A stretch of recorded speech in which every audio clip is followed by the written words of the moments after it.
إذا ضربة الانطلاق ونعيش وإياكم هذا اللقاء. فريق المولودية بالأبيض وبالأحمر فريق مبابان في هذه المباراة.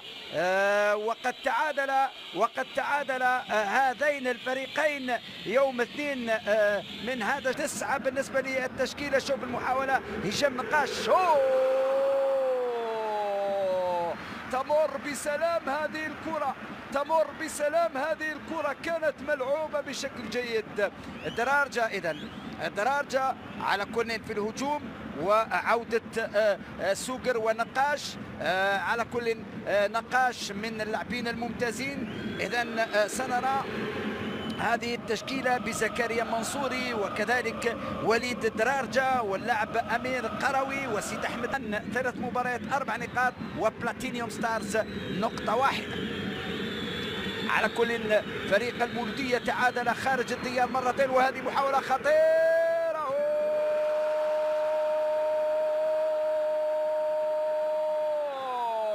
جول جول جول جول جول جول جول. نقاش يؤكد مرة أخرى، نقاش يؤكد مرة أخرى هشام أنه هداف الفريق.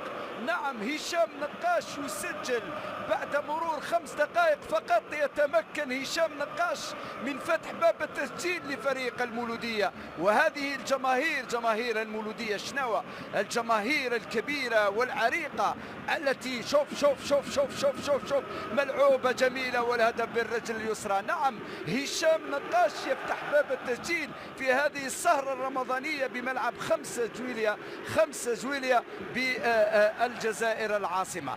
إذن هكذا التقدم 1-0 لمولودية الجزائر، 1-0 التبادل. ولا ننسى شباب الوزداد كذلك الفريق التاريخي، الفريق الذي كان في وقت ما يسيطر سيطرة كاملة. وهنا الانطلاقة بالنسبة لفريق المولودية والتوغل.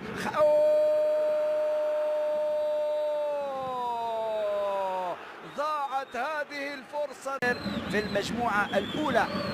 هناك فتح الرباطي والنادي الإفريقي هو حذاري، وفي المجموعة الرابعة سموحة الفريق المصري.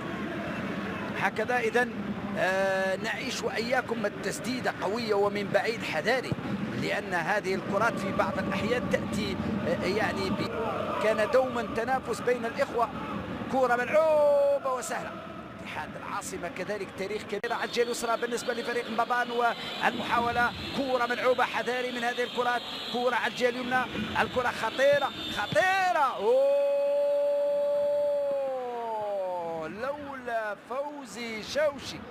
لولا فوزي شوشي التسديدة من اللاعب واندر مابوندلا كانت قوية جدا. شوف كيف يعود هذا الفريق ويتحرك. يا سلام، حذاري ولكن سهلة هذه المرة. نعم، كنا نتحدث ونقول أن المولودية، لكن شوف هذه الكرة كانت قوية لولا براعة الحارس. يا سلام، يا سلام على الحارس، يوقف هذه الكرة وتعود الكرة لفريق جديدنا لمصلحة فريق المولودية. المراوغة جميلة، التوغل حذاري.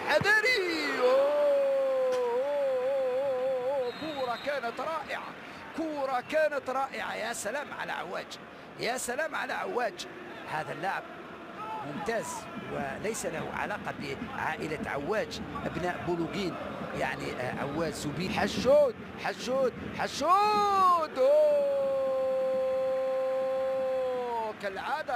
كالعادة عبد الرحمن حشود عودنا على التسديدات القوية من بعيد. عبد الرحمن حشود يسد. المراوغة، الاحتفاظ بالكرة والتمريرة. جول.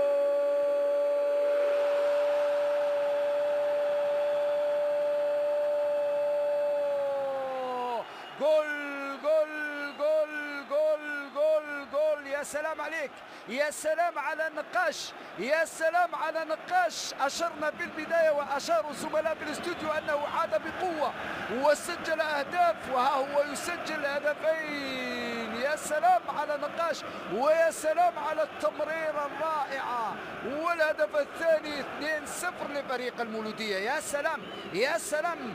كم نريد أن نشاهد مثل هذه اللقطات. تمريرة على شوف على طبق من ذهب وممتازة. والهدف الثاني يا سلام يا سلام يا سلام، كم كانت رائعة هذه الكرة من عواج، كم كانت هذه الكرة رائعة من سيد أحمد عواج. والهدف الثاني لنقاش هداف هذه الأمسية وهذه السهرة الرمضانية. يا سلام، لقطة جميلة. حذاري حذاري على الجهة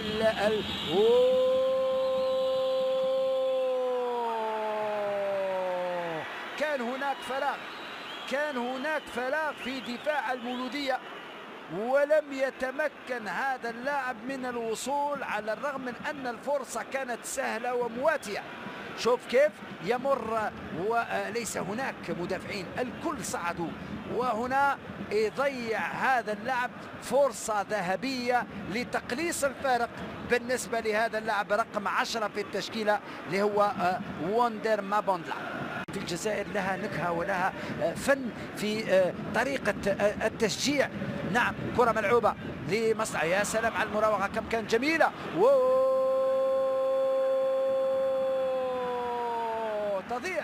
تضيع هذه الكرة. كرة كانت يا سلام ملعوبة جميلة رائعة جدا، تبادل كروي جماعي رائع جدا، ولكن ضاعت الفرصة. شوف يا سلام على عواج، يا سلام على التمريرة، يا سلام على الروعة. ولكن تضيع.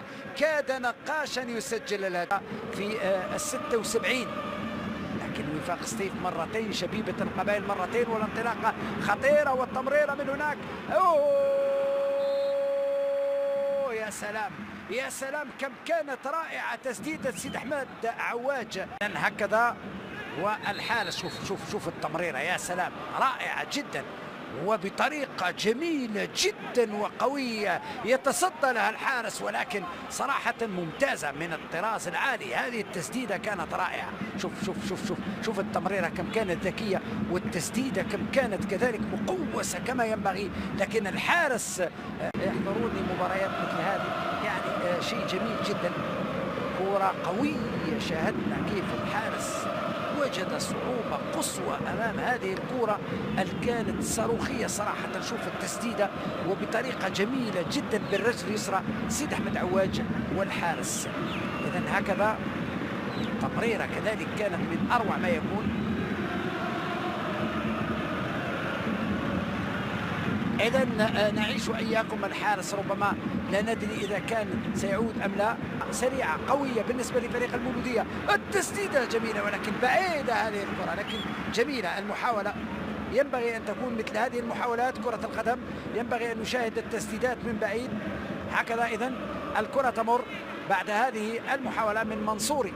عواج عنده الكرة، سيد أحمد عواج عنده الكرة، سيد أحمد عواج عنده الكرة، والتمريرة لفريق المولودية. ماذا يفعل اللاعب يا درارجة؟ ماذا تفعل يا وليد؟ كرة بإمكانك أن تلعبها عرضية لاترال من هناك على الجهة اليسرى. المهم أن محاولة وهكذا فرصة. كان من المفروض أن فريق المولودية هنا يسجل. كانوا 4 مهاجمين أمام 3 مدافعين والكرة بعيدة. ينطلق فريق المولودية. الانطلاقة رائعة، بودة والتمريرة. يا سلام على اللقطة الفنية والتسديدة بالرجل اليسرى.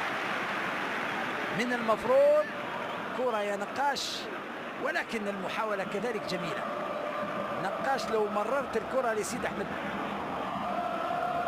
بودة، يا سلام القامة ما شاء الله، وهكذا يؤدي في دوره كما ينبغي. والكرة هذه كانت بعيدة. فريق المولودية وكرة طويلة من بابان. الدفاع، الكرة على الجهة اليمنى، كرة مرفوعة الرأسية، لكن الدفاع فريق أول كرة لم تصل. تعود من جديد لفريق بابان.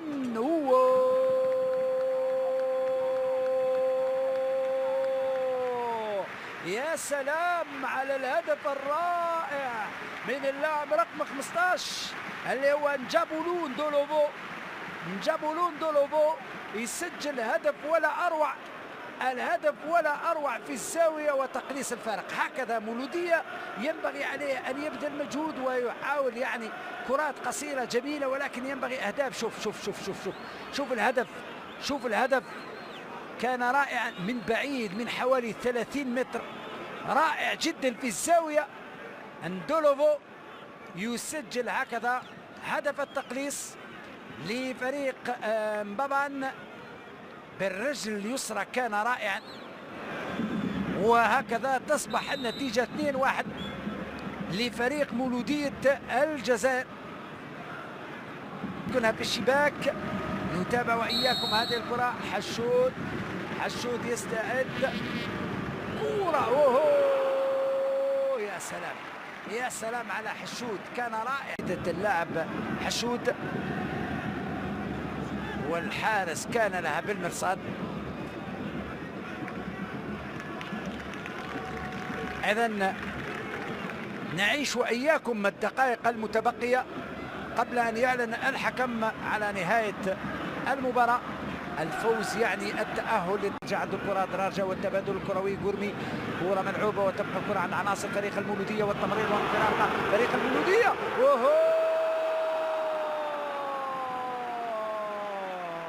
يضيع نقاش الهدف الثالث، يضيع نقاش الهدف الثالث. لو سجل الثلاثية نقاش لكان رائعا. هكذا الهاتريك يضيع من اللاعب نقاش. التمريرة كانت رائعة واللقطة كانت جميلة، ولكن تضيع فرصة الهدف الثالث، تضيع فرصة الهدف الثالث لفريق المولودية. شوف اللقطة كانت جميلة صراحة، نقاش يلعبها كما ينبغي، ولكن الكرة تمر جانبي.